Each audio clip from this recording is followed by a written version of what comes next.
l'apôtre missionnaire Diomandé Francis était en direct ce lundi 19 août 2024 avec un nouveau thème. Suivez la vidéo. Thème qui est réellement ce Branham qui affirme avoir créé l'enfer en précisant sa profondeur exacte. L'explication de ce nouveau thème. Je m'en vais vous dire que c'est grâce à vos prières que je m'en sors. Je suis donc reconnaissant vis-à-vis de vous. Je vous tire le chapeau et je demande à Dieu de vous bénir, voilà, de reposer sur vous sa grâce, voilà, donc d'ouvrir encore votre compréhension et de vous permettre de mieux cerner, voilà, la parole que nous apportons. Alors, eh bien donc, ne me lâchez pas en route, et soutenez-moi tout le temps comme vous le faites. Et comme je le dis, nous partirons, nous irons très très très très loin. Mon désir, mon souhait, c'est de toujours être au rendez-vous et vous apporter, eh bien donc, ce dont nos âmes vraiment ont besoin. Donc nos âmes ont besoin de la parole. Et quand l'âme se nourrit de la parole, elle ne peut que, eh bien donc, se retrouver spirituellement. Alors, très chers internautes, merci pour la semaine passée, merci pour vos soutiens. Et aujourd'hui, nous sommes ensemble pour un nouveau numéro. Et donc, le nouveau thème, c'est qui est réellement ce Branham qui affirme avoir créé l'enfer et en précisant sa profondeur exacte. Donc, nous parlerons de ce thème. Donc, je vais reprendre. Qui est réellement ce Branham qui affirme avoir créé l'enfer en précisant sa profondeur, et bien donc exacte. Alors, très chers internautes, nous sommes là et bien, pour débattre sur ce sujet. Et nous comptons sur vous parce que l'homme ne peut absolument rien faire. Et pour gagner du temps, nous allons partir assez rapidement. Nous allons prendre, pour cela, nous allons prendre rapidement Malachie chapitre 4, verset 5 dans un premier temps. Au verset 6, nous allons lire. Donc, Malachie 4, verset 5 à 6, je lis la parole. Voici, je vous enverrai Élie le prophète avant que le jour de l'Éternel arrive. Voilà. Donc, ce jour grand et redoutable, il ramènera le cœur des pères à leurs enfants et le cœur des enfants à leur père, de peur que je ne vienne frapper le pays d'interdit. Donc, ça, c'est le premier passage que nous venons de prendre. Nous allons maintenant prendre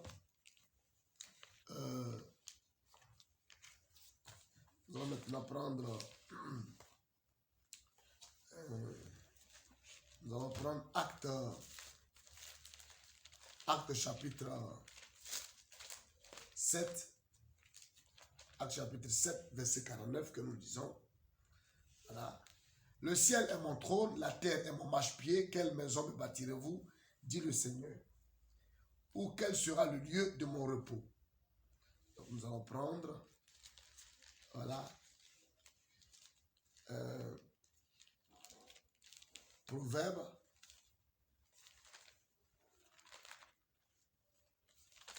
Proverbe 30, verset 4. Proverbe 30, verset 4.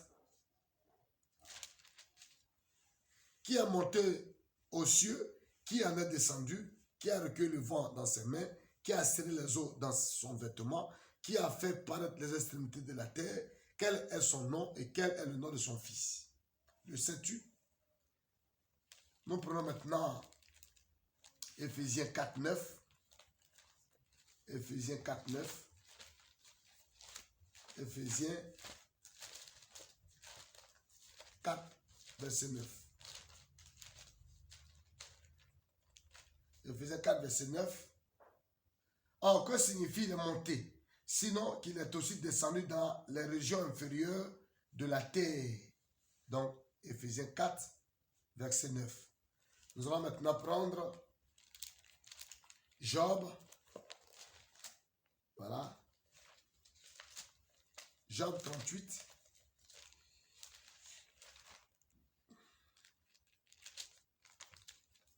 Nous allons prendre Job. Job chapitre 38. Le verset 1 à 18. Je vais lire ça un peu plus rapidement. Voilà. Donc, sinon, j'aurais voulu qu'on lise directement ce qui nous concerne, ce qui est lié au message, que le texte est un peu long. Voilà, vous pourriez vous-même s'il vous plaît, le lit après là-bas de l'autre côté, donc du verset 1. Mais on va commencer, je préfère qu'on commence au verset pour gagner du temps. Je préfère qu'on commence au verset 15 par là. Voilà, ou bien au verset 12. Voilà. Depuis que tu existes, as-tu commandé au matin? As-tu montré, on va commencer au verset 12, as-tu montré ta place à l'aurore pour qu'elle saisisse les extrémités de la terre et que les méchants en soient secoués, pour que la terre se transforme comme l'argile, qu'il soit une empreinte et qu'elle soit parée comme d'un vêtement, pour que les méchants soient privés de leur lumière et que le bras qui se lève soit brisé? As-tu pénétré jusqu'aux sources de la mer? As-tu pénétré jusqu'aux sources de la mer? T'es-tu promené dans les profondeurs de l'abîme? Les portes de la mort t'ont-elles été ouvertes? As-tu vu les portes de l'homme de la mort? As-tu embrassé du moins ça, du regard étendu de la terre? Parle si tu sais toutes ces choses. Alors, chers internautes, voici, eh bien donc, les nouveaux, les nouveaux versets qui sont liés au thème que nous venons, n'est-ce pas, d'évoquer. Alors, très chers internautes, je suis vraiment très fier de vous. Je suis très content de vous avoir en face de moi. Et comme je l'ai dit, c'est grâce à vos prières que je m'en sors. Très chers internautes, très chers frères et sœurs du monde entier, très chers croyants, laissez-moi vous dire une chose. Je m'en vais donc vous dire que si vous entendez, si vous apprenez désormais, oui, une telle nouvelle, comme quoi l'enfer n'a jamais existé et que c'est un mensonge, alors ne vous laissez plus entraîner par cette information. Parce que chaque jour que Dieu fait, nous mourrons. Nous mourrons, et comme je le dis souvent dans mes interventions, voilà, et personne ne peut penser la mort. En d'autres termes, personne au milieu de nous ici ne peut faire l'expérience de la mort. Et j'ai pour habitude de dire, oui, j'ai pour habitude de dire que c'est l'autre qui meurt, c'est la femme qui meurt, c'est le monsieur qui est mort, mais le pronom personnel, je ne meurs jamais. Nous faisons des rêves, cependant. Alors, quand nous rêvons, voyez-vous, voilà, quand nous rêvons, et parfois, dans nos rêves, c'est comme si on descendait dans un trou. Et puis, on finit par sursauter. On sursaute tout d'un coup, on se réveille. Alors, l'âme était en train de plonger, et bien donc, dans un trou très profond.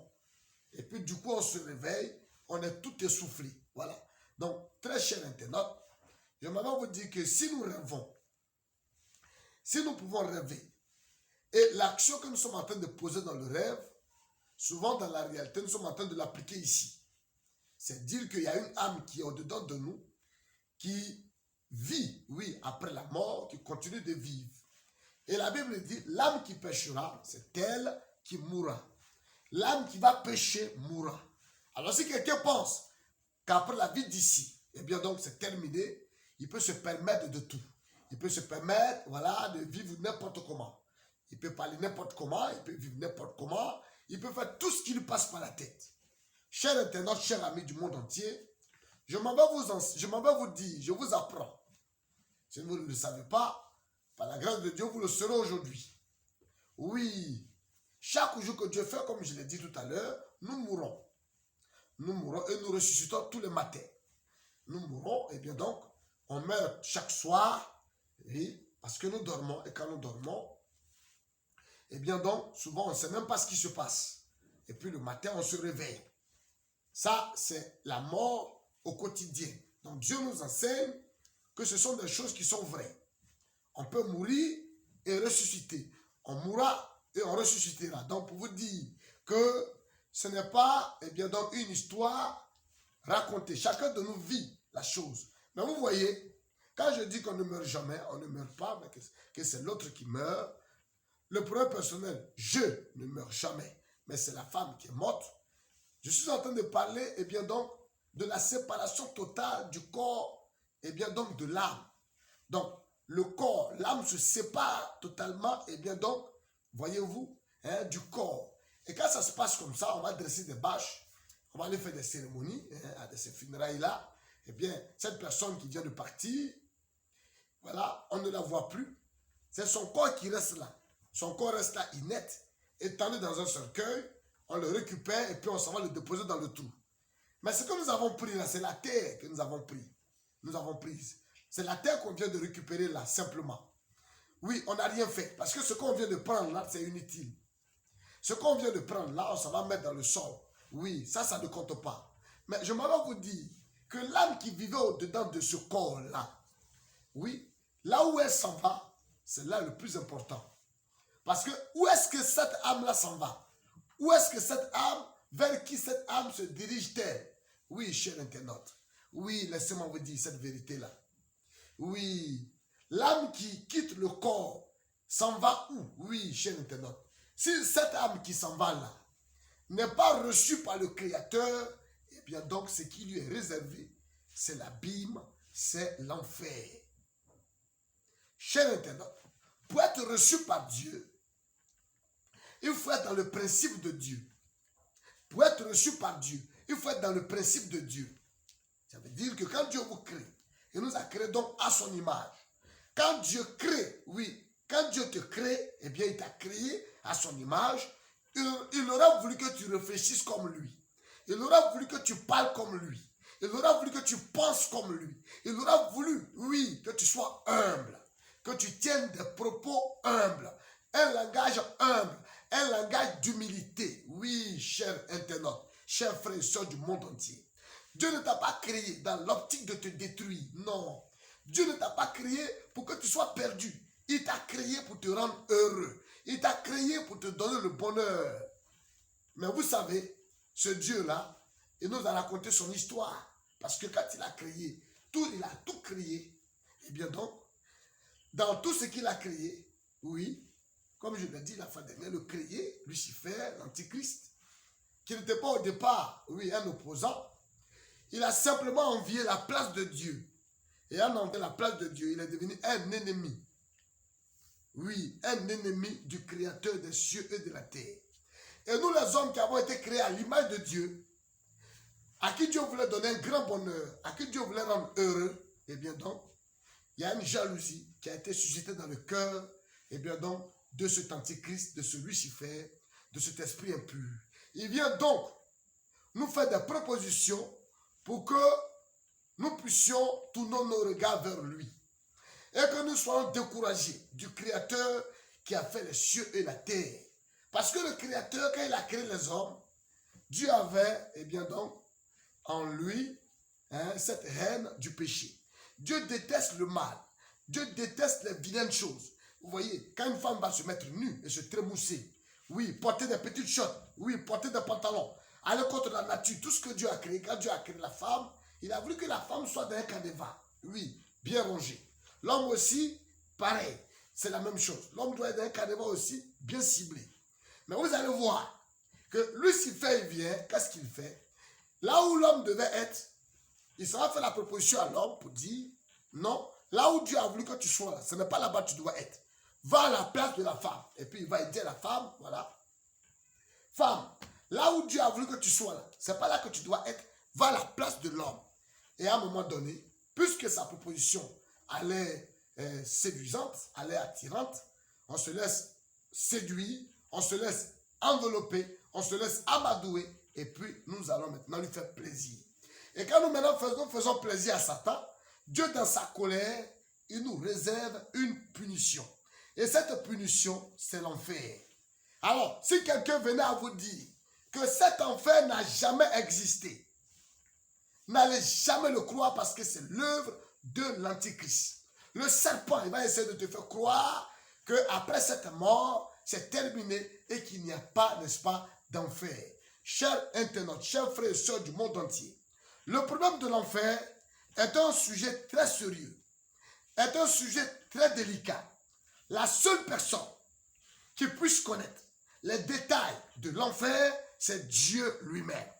Dans un premier temps, chers internautes, cher monde entier, j'ai voulu m'excuser auprès de vous et m'adresser directement au monde branhamiste, à ceux qui sont dans le message de William Marion Branham. j'ai pris différents sujets, différents versets. Dans un premier temps, vous avez vu, j'ai pris Actes 7, 49, Proverbes 34, Éphésiens 4, 9, Job 38, verset 1 à 18. Mais j'aurais voulu attirer votre attention sur Proverbes 34 et puis le reste, on va en venir. Avant de repartir dans Malachie, et bien donc, pour toucher, et bien donc, tout de suite, voilà le cœur du sujet. Dans Proverbes 30, verset 4, très cher internaute, très cher frères et sœurs du monde entier, j'attire votre attention, et bien donc, sur ce passage. Voilà la question. Donc, Proverbe 30, verset 4, qui est monté aux cieux, qui en est descendu. Donc, qui est monté, qui est descendu. Oui, cher internaute. Oui, le ciel est son trône, la terre est son marchepied.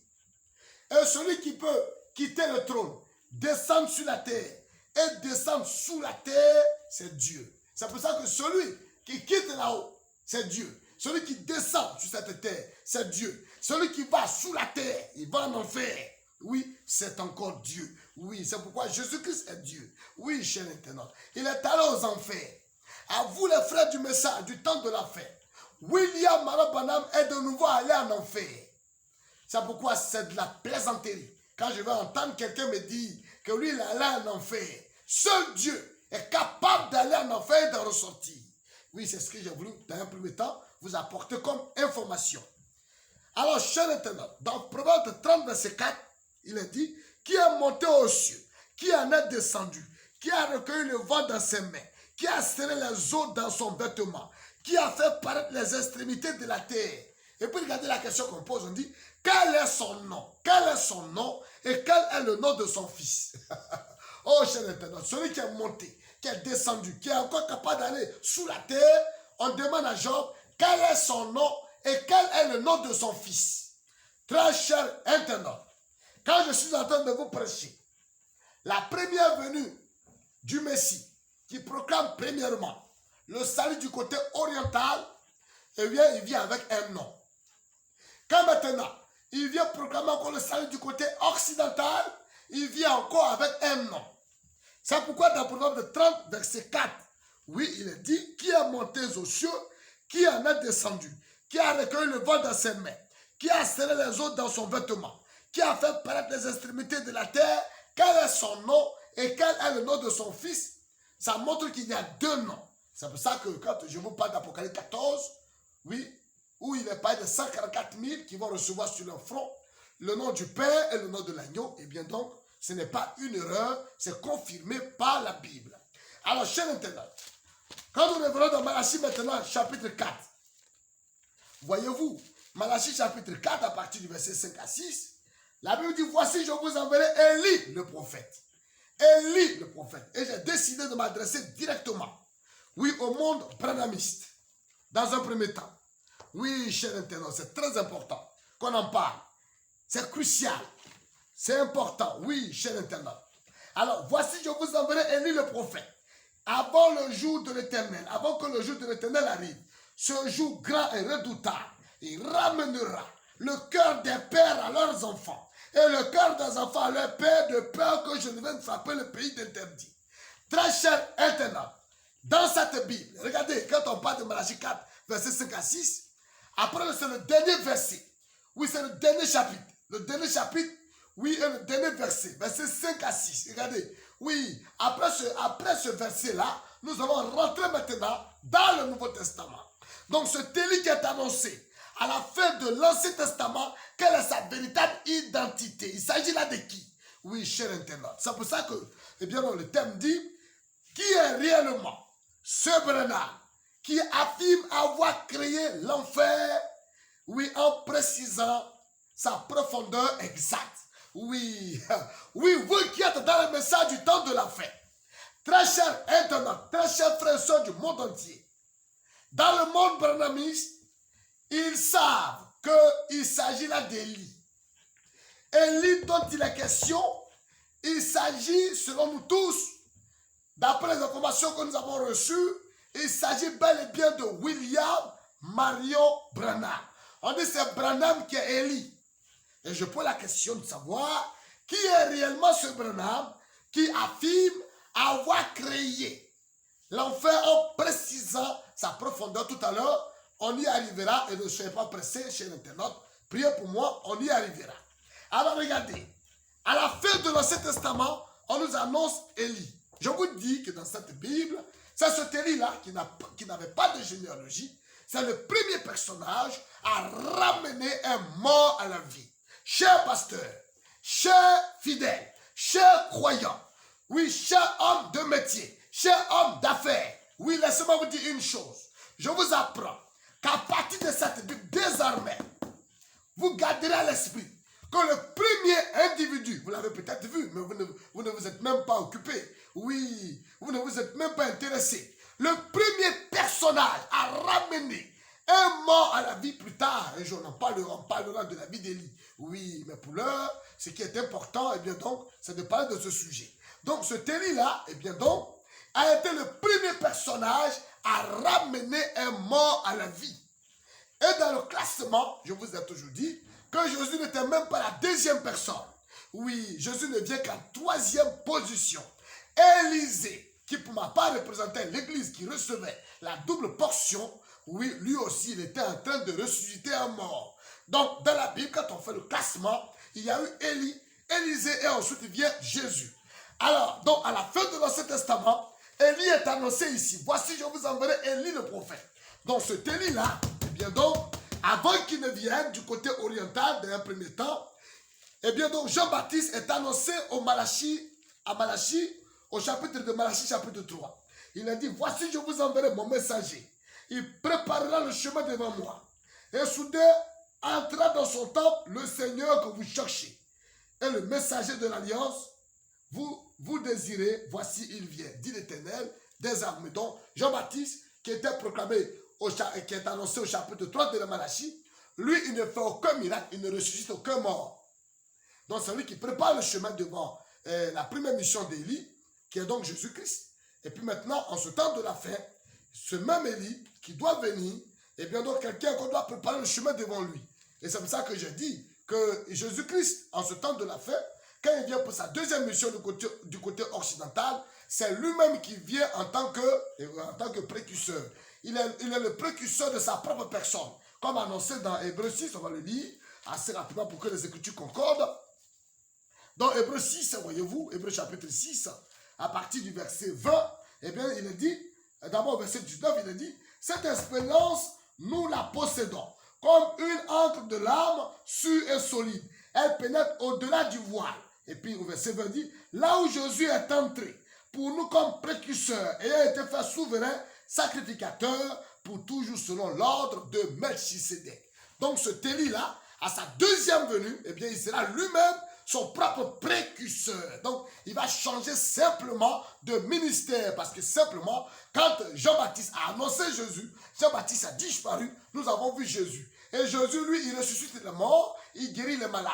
Regardez, quand Jean-Baptiste, oui, a été jeté en prison, je le dis souvent, il a envoyé ses disciples d'aller demander à Jésus si c'est lui qu'on doit attendre ou on doit attendre un autre. Voici la réponse que Jésus trouve pour lui donner. Allez-y lui dire que les boiteux marchent, les aveugles voient les morts ressuscités, terminé. Eh bien donc, on ne parlait plus de Jean-Baptiste. Alors, en ce temps de la fin, ce William Barnard qui reçoit un message, on dit de même que Jean-Baptiste a été envoyé comme précurseur de la première venue du Christ, eh bien donc tu seras envoyé comme, avec un message comme précurseur de la seconde venue. Alors, ce William Branham, quand il arrive, il n'a pas le comportement de Jean-Baptiste. Lui, il ressuscite les morts, il guérit les malades, et puis il y a une confusion. À un moment donné, on se demande, mais ce Branham, qu'est-ce qu'il est en train de faire? Alors qu'il doit présenter le Messie, Jean-Baptiste a présenté le Messie et il a disparu. Maintenant, si c'est Branham, la personne de Branham, qui doit présenter le Messie, eh bien, s'il est lui, il est le second précurseur, qui a-t-il montré? Alors qu'on a vu que ce messager prophète, selon William Branham, il dit cela semblable à Élie et à Jean. Donc, il joue les deux rôles. Oui, de l'autre côté, on a vu deux personnages. Mais ici, c'est un seul personnage qui joue les deux rôles. Donc, très cher internaute, c'était une petite information que j'ai voulu vous apporter pour éclaircir votre mémoire, surtout vous qui êtes dans le monde de William Marion Branham. Alors, les internautes, vous qui êtes à côté de la novice, ne vous en faites pas, et bien donc vous allez entendre de très bonnes choses et qui, n'est-ce pas, vont vous réjouir. Alors, cher internaute, j'étais en train de dire que, eh bien donc, celui qui est descendu, qui a quitté là-haut, eh bien son trône, eh bien le ciel est son trône, la terre est son marchepied, il est capable d'aller en enfer. Donc, le seul capable de le faire, c'est Dieu. Voilà pourquoi, oui, quand nous avons parlé de la profondeur, de l'enfer, de la profondeur de l'enfer, qui est capable de nous dire, de nous montrer exactement la profondeur, l'épaisseur de l'enfer? Et alors, chers internautes, le diable est en train de séduire le monde. Oui, c'est un choix. Soit vous choisissez la marque de la bête, la marque de l'antichrist pour l'adorer plus tard, ou vous choisissez la marque de Dieu. Et j'étais en train de vous dire que la marque de la bête, comme décrit avant-hier, c'était 666. Parce que 6 c'est le péché, 6 c'est le travail, 6 c'est la souffrance, 6 c'est la mondanité. Et vous avez vu que Dieu aime le chiffre 7, c'est dans ce chiffre qu'il se repose. Et l'apôtre Paul pouvait voir, eh bien donc, le chiffre est le chiffre parfait qui allait caractériser, eh bien donc, ce Christ qui change, n'est-ce pas, d'aspect. Alors, il pouvait dire, nous connaissons en partie, nous prophétisons en partie, mais quand le parfait sera venu, le partiel disparaîtra. Qui est ce Branham? Qui est ce Branham qui affirme avoir créé l'enfer en précisant sa profondeur exacte? Vous vous posez la question de savoir dans quel livre et dans quelle brochure Branham a-t-il dit qu'il a créé l'enfer? Dans quelle brochure Branham a donné l'épaisseur et bien donc la profondeur exacte de l'enfer? Très cher internaute, j'ai voulu que vous sachiez que pour aller en enfer, il faut travailler. Il faut travailler au compte de Satan. Oui, il faut travailler farouchement. Il faut travailler avec beaucoup d'opiniâtreté, beaucoup de courage. Dans la maison de Satan, il faut lui rendre hommage. Il faut faire plaisir à Satan. Oui, le diable va s'asseoir dans votre corps. Il va descendre en vous. Il va vous proposer de vilaines choses. Il va vous rendre impoli. Il va vous rendre récalcitrant, il va vous rendre renégat, oui, vis-à-vis vis-à-vis, oui, du code de Dieu. Il va vous pousser à attaquer, il va mettre la haine en vous. Il va vous faire haïr la parole de Dieu. Il va vous faire haïr le monde de Dieu. Il va vous proposer, eh bien, les vilaines choses. Oui, il va vous proposer du whisky. Il va vous proposer de la cigarette. Il va vous proposer le sexe. Il va vous proposer de vilaines choses. Il va vous rendre arrogant, oui. Vous serez gonflé. Il va vous proposer l'orgueil. Il va vous proposer la vie qui ne dure même pas. Ce monde dans lequel nous sommes, le monde de péché. Il va vous proposer cela. Vous allez boire, fumer. Vous allez vous trémousser pour lui. Il va vous proposer de vilaines danses. Oui. Ça, c'est le monde de Satan. C'est ce qu'il fait là qui est là. Alors, il va te faire croire que les choses de Dieu sont difficiles. Se priver des femmes. Se priver du sexe. Vivre avec une seule femme. Ce n'est pas normal. Ne pas boire pour tuer son propre cœur, ce n'est pas normal. Ne pas boire et éviter les palpitations, éviter le manque de sang. Ne pas boire et éviter les AVC. Non, ce n'est pas normal. Il faut se mettre nu. Quand une femme s'habille, on dit non, elle n'est pas belle. Elle n'a pas de style. Il faut se mettre nu. Il faut porter un pantalon. On s'en fout de tout ça. Il faut t'exhiber. Sois ta femme. Les gens vont voir. Madame, tu es trop jolie. Montre ton corps. Et alors, cette vilaine façon de faire les choses entre dans notre cœur. Et nous devenons un avec les propositions de Satan. Et on ne fait que maintenant le servir. Et en le servant, eh bien donc, il va nous manipuler. Il va nous faire souffrir. Oui, si Dieu nous dit par exemple d'aller avec une femme en respectant les règles établies par Dieu lui-même, il va te proposer l'homosexualité. Il trouvera qu'aller avec une femme simplement, c'est une perte de temps. Il n'y a pas de plaisir dans ces choses. Il faut marier ton prochain, il faut marier un homme. Il faut faire le rapport, il faut pratiquer l'homosexualité. Voilà le monde de Satan. Oui, cher internaute. Oui, vous avez vu que chacun est libre de faire ce qu'il veut. Mais face à la mort, plus personne ne peut dire quoi que ce soit. Vous pouvez faire la grosse tête. Vous pouvez être un bandit. Vous pouvez être un renégat, impoli, raconter tout ce que vous voulez. Vous pouvez dire mon église, mon église, mon église, mon église. Mais quand on arrive à la mort, eh bien plus personne ne peut dire quoi que ce soit. Alors quand vous mourrez là, vous restez seul là. Eh bien donc la Bible est devant vous. Il n'y a pas de pasteur, il n'y a pas d'église. La Bible est devant vous quand vous mourrez. Quand vous mourrez là, votre pasteur n'existe plus. Quand vous mourrez là, votre église n'existe plus. Il n'y a que vous et Dieu et la Bible et Satan. Et alors, on va faire la conclusion. On verra qui a été servi quand vous étiez sur la terre. Entre les deux maîtres là, qui avez-vous servi? Qui vous avez servi quand vous étiez sur la terre? C'est de ça qu'il s'agit, chers internautes. C'est pourquoi je m'en vais vous dire que ce n'est pas une question d'église. Oui, ce n'est pas le fait d'aller à l'église. Non. Dans votre âme, qui servez-vous? Est-ce que vous craignez Dieu? Est-ce que dans votre âme, vous savez que Dieu existe? C'est pour ça que je suis contre certaines personnes qui se disent croyants ou religieux, mais qui font de vilaines pratiques. Oui. Quand vous allez voir quelqu'un en train de fumer, vous allez lui dire, cher ami, la cigarette m'intoxique. Il va trouver que vous êtes frappable, il va vous frapper. Il va trouver que vous êtes en train de se prendre. Oh, vous l'aimez. C'est vous qui l'aimez. Il va se détruire avec la nicotine. J'ai été au Ghana, chers internautes, chers frères et sœurs du monde entier, chers Ivoiriens, chers Ivoiriennes. J'ai été au Ghana, je n'ai vu aucune cigarette dans la rue. C'est une nation bien éduquée, bien éduquée. Au Ghana, on ne peut pas vous voir avec une cigarette dans la rue. C'est, excusez-moi beaucoup, ça m'a marqué. Oui, chers internautes. Nous avons beaucoup à faire, je vous en prie. On a un Dieu vivant qui s'est révélé à nous. Ce Dieu-là, il n'a jamais aimé la saleté. Il n'a jamais aimé les ordures. Oui, c'est pour ça que si tu es sale, il te dit, viens à moi et je vais te décharger. Si vous êtes dans le mal, sortez de là. Oui, ne perdez pas espoir. Dieu vous tend la main. Vous pouvez, eh bien donc, vous revoir. Vous pouvez essayer de vous ressaisir.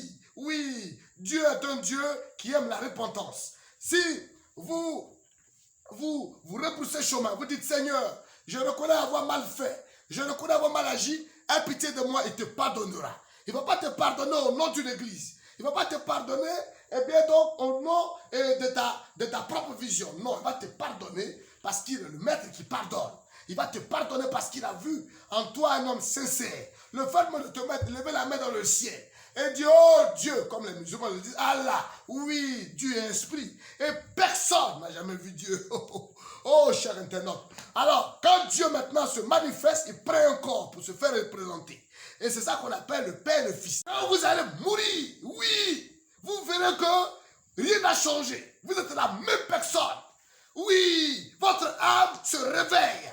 Vous prenez conscience qu'il s'agit là de vous. On peut vous penser, vous allez sentir la douleur. Et c'est là que vous comprendrez que vous auriez dû mieux faire. Mais vous avez été arrogant sur la terre. Vous avez préféré courir dans le monde. Vous avez préféré faire plaisir à Satan. Vous avez préféré, oui, louer le diable. Et pour une histoire d'argent, vous avez vendu votre âme. Vous allez vous confier au féticheur, à un esprit, oui, pour aller faire l'œuvre de Dieu, pour aller faire l'œuvre du Seigneur. Qui trompez-vous? Vous vous trompez vous-même. Oui, cher internaute, nous sommes en train de lire la Bible, oui. Quand je prêche ici le nom nouveau, ça peut ne pas peut-être t'intéresser, mais c'est écrit. Et prie Dieu pour ne pas que ce soit réellement Branham, oui, qui soit le nom nouveau. Si Branham n'est pas le nom nouveau de Jésus, alors vous allez vous en tirer. Mais si jamais c'était le nom nouveau, compte tenu de ton arrogance, tu ne pourras pas t'en sortir.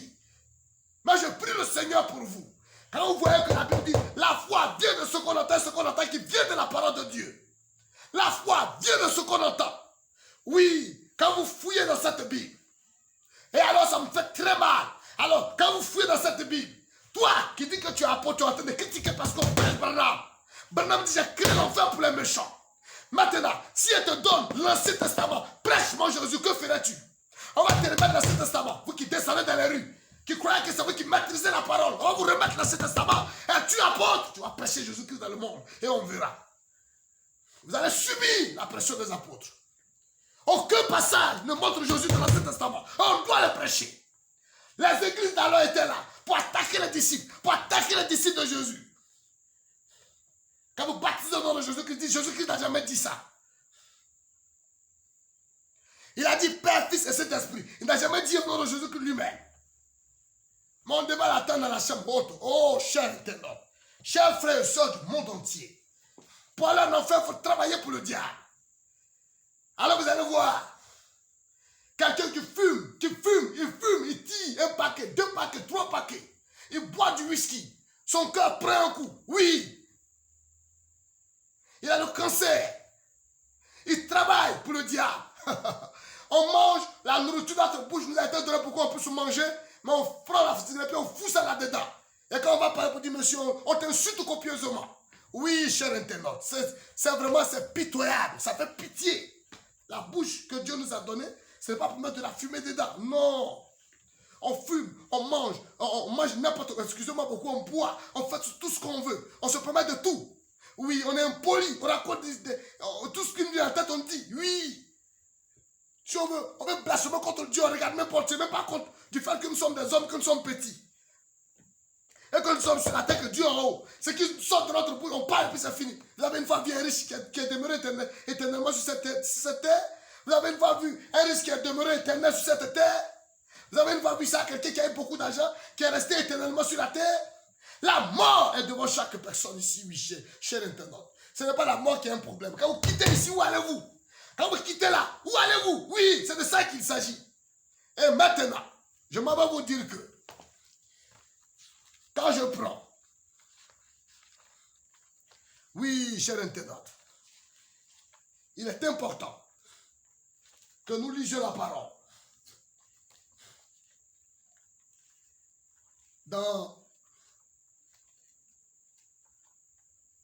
Tu peux m'aider un peu, paragraphe 260. Fouille-moi ici, paragraphe 260. Fouille-moi ça ici. Paragraphe 260. Et tu me le passes. Ici, sur le 160, tu me donnes le paragraphe 260 là-bas. Alors, cher internaute, nous sommes en train de lire la parole. Donc, Malachie 4, qui descend du ciel, c'est dans la nourriture spirituelle au temps convenable. Et maintenant, je suis en train de je vais vous lire, comment dirais-je, une citation où pendant mes clairs, il ne tourne pas autour du pot. Il va nous dire quelque chose. Paragraphe 260. Donnez-moi ça. Est-ce que c'est celui-là? Non, je ne pense pas que je sois ici. Je viens au paragraphe 260.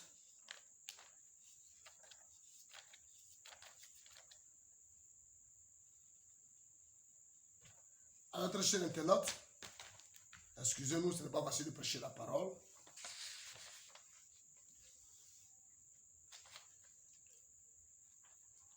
Alors je viens pour vous dire que quand Branham affirme que j'ai créé l'enfer pour punir les méchants, que l'enfer n'était pas au commencement avec moi, c'est dire que ce n'est pas le camarade de quelqu'un, ce n'est pas un ami ordinaire, ce n'est pas une personne ordinaire. Moi, je ne peux pas créer l'enfer. Oui, je ne peux absolument pas créer l'enfer. Cher internaute, j'attire donc votre attention sur cela. Faisons très, très, très, très attention quand nous marchons et quand nous parlons. Et quand nous parlons, nous devons mettre un peu d'eau dans notre vin. Alors, je ne pense pas que je sois là. Excusez-moi, cher internaute. Vous savez, je viendrai même si je n'ai pas vu ça tout de suite. Je finirai par vous montrer. Ce n'est pas facile de prêcher l'évangile. Voilà. Donc, déjà, nous avons lu là où il dit j'ai créé l'enfer pour les méchants. Voilà. Donc, excusez-moi. Il dit ici, s'il vous plaît, je vais relire ça avant de revenir trouver l'autre côté pour vous donner l'épaisseur. Alors, donc il dit, l'enfer éternel, ça n'existe pas, ça ne pouvait pas être éternel. C'est parce que l'enfer n'était pas avec moi. J'ai commencé, l'enfer n'était pas avec moi. Et quand j'ai commencé tout là-bas, voilà, je l'ai créé pour punir les méchants. Donc, Branham dit, lui, il a créé l'enfer pour punir les méchants. Donc, Branham dit, j'ai créé l'enfer pour punir les méchants. Alors, où ai-je mis la brochure tout à l'heure? Voilà. Donc, j'ai créé l'enfer pour punir les méchants. Donc, je vous en prie. Voilà. Nous allons lire ça. Voilà. Alors, donc, je suis dans toujours la parole parlée et la sémence originelle. Voilà, donc, écoutez, vous allez suivre ça. Voilà, suivez ça très bien, très cher internaute. Donc, je vais lire le titre. La parole parlée est la sémence originelle, encore. Voilà, à la page 42, et puis au paragraphe 260. Je vais lire, écoutez bien, très cher internaute, très chers frères et sœurs du monde entier, vous qui êtes dans le message de l'heure, je vous lis ceci. Certains d'entre eux vont même jusqu'à dire qu'il n'y a pas d'enfer. Certains d'entre eux vont même jusqu'à dire qu'il n'y a pas d'enfer. Et vous êtes assis dessus tous les jours. Une marmite pleine. 12 874 km d'épaisseur. Juste au-dessous de vous. De matière volcanique. Et ensuite, vous levez les yeux et vous défiez Dieu et sa parole. Quand vous défiez la parole, vous défiez Dieu, c'est vrai. Quand Branham dit, la preuve qu'on a reçue de Saint-Esprit aujourd'hui est la même qu'à l'époque de notre Seigneur. C'est de recevoir la parole de vérité pour le jour où l'on vit. Et que Jésus n'a jamais insisté sur l'importance des œuvres comme il a fait sur l'importance de la parole. Il savait que si les gens recevaient la parole, les œuvres suivraient, c'est biblique. Et puis il dit, si vous voulez avoir la divinité parmi vous, accueillez et recevez la parole. Ne permettez jamais à qui que ce soit, ni à quoi que ce soit de s'interposer entre vous et cette parole. Ce que je vous donne ici, la parole, est une révélation de moi-même. Vous qui ne croyez pas que Branham est la parole, vous qui ne croyez pas que Branham est Jésus-Christ, vous qui ne croyez pas que Branham est le Seigneur, c'est lui qui va vous condamner. C'est lui qui va vous jeter dans la Bible. Parce qu'il dit au commencement, l'enfer n'était pas donc. Il a créé. Au départ, il n'y avait pas d'enfer. Il a créé l'enfer pour y punir les méchants. Oui, cher internaute. Si vous êtes poli, je vous parle. Que vous soyez à Msokro, que vous soyez aux États-Unis, que vous soyez en Russie, que vous soyez partout où vous êtes. Je vous apprends que celui qui maîtrise la profondeur de l'enfer s'appelle William Mario Branham. Et il a dit 12 874 km d'épaisseur. Et nous sommes assis sur du feu, sur une marmite, oui. Et vous allez manquer du respect à un fils de William Mario Branham. Vous savez quel sort vous sera réservé. Si vous manquez du respect à un serviteur de William Branham, vous savez quel sort vous sera réservé. Il vous faut du respect. Il vous faut de l'amour. Aimez. Apprenez un jour à aimer. Oh, cher internaute. Ce n'est plus une question d'église. La parole de Dieu est là. Oui. Branham dit pour me prêcher. Oh, j'adore ça. Si je prêche Branham, je prêche sous son nom. L'église pour me prêcher. Oh, si l'épouse doit être la parole, doit l'être, non la parole pour le jour de Jésus, mais la parole de ce jour. Et c'est la parole de ce jour que vous défiez. Que toi, petit pasteur, comme ça, tu vas défier William Branham. La colonne de feu sur sa tête, son épaule de voix, tu passes là. Ne crées-tu pas Dieu? Oh, j'adore ça. Oh, cher internaute. C'est lui qui est monté. C'est lui qui est descendu. Il a promis un nom nouveau. Et il a promis le révéler. Et il a fait en ce temps de la faire. Il dit, ne m'appelez pas prophète. Je ne me suis jamais donné ce nom-là, mais vous m'appelez prophète. Ainsi dit le Seigneur. Je ferai passer n'importe quel type de personne. Il n'y a pas de jugement à ce propos-là. Il vous faudra l'amour parfait pour entrer dans cet endroit-là. Lorsque Jésus est vaincu, son nom fut changé et il révélera ce nom. Et Jésus, son ensuite a été le Rédempteur. Il fait la conquis la mort et le séjour de la mort. Et qu'il les a vaincu, il est monté en haut. Il a reçu le nouveau. C'est pour ça que vous criez comme les faux qui ne reçoivent rien. Alors les faux prophètes sont venus dans le nom de Dieu, nous gagnons l'argent. Vous cherchez la paix et on prêche la parole, vous êtes en train de discuter. Vous avez des églises qui brillent, mais ça ne veut absolument rien dire devant le Seigneur. Que ton église brille, quand tu prêches, quand tu parles de baisse, que tu sois brillant, tu s'en fiches de cela. Oh, il a montré, oui, la profondeur de l'enfer. William Branham, je l'ai créé. Alors tu ne vas pas le respecter, ce monsieur-là. Tu ne vas pas respecter William Branham qui donne la profondeur de l'enfer. Et on te parle de Branham. C'est ce Branham-là qui va te juger. Oui, cher internaute. Je n'ai jamais vu un homme de Dieu sur cette terre à part William Branham. Parlez avec précision. Et quand il s'appelait Jésus de Nazareth, oui, le ciel ne lui a pas donné cette révélation. Mais quand il revient au sautel de la fin, il a la révélation de tout, oui. Il a demandé à Jean, est-ce que tu connais sa profondeur? Est-ce que tu sais qui est monté et qui est descendu? Est-ce que tu connais son nom et le nom de son fils? Jésus-Christ, William Branham. Ce sont les deux noms qu'on demandait à Jean de déchiffrer. Et maintenant, nous avons l'opportunité de découvrir. Oui.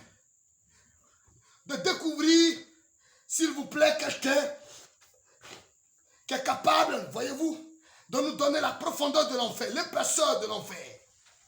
William Branham, 12 874 km. Oh mon ami, mon cher ami, toi qui manques du respect à William Branham, toi qui es dans ton église, tu parles mal de Branham. Branham n'est pas ton ami, n'est pas ton camarade. Moi, je t'ai pentecôtiste sur ma montée contre lui. Oui, je voulais frapper les Branhamistes. J'avais de la haine pour les Branhamistes. Mais quand je l'ai croisé dans la colonne de feu, oh, je ne savais même pas qu'il avait dit pour me prêcher. Oh, cher ami, cher internaute. Pourquoi? Oh, agissez-vous de la sorte. Oui, s'il vous plaît. Très cher internaute. Qui est réellement ce Branham qui affirme avoir créé l'enfer en précisant la profondeur, et bien donc, sa profondeur exacte. Oui, c'était Dieu qui est là. Il a créé l'enfer pour les méchants. Malachie 4, comme je l'ai dit, c'est Jésus-Christ qui descend du ciel. Cher internaute, c'est le début de la semaine, je ne serai pas trop long. Je vais rester dans le contexte du thème. Oui, je vous ai montré directement, et bien donc, qui est ce Branham, cet Élie-là, c'est Jésus-Christ lui-même. Et bien donc, il précise la profondeur de l'enfer, et bien donc, c'est ce que je viens de lire. Et bien, on sera demain pour un nouveau numéro. Dieu nous bénisse.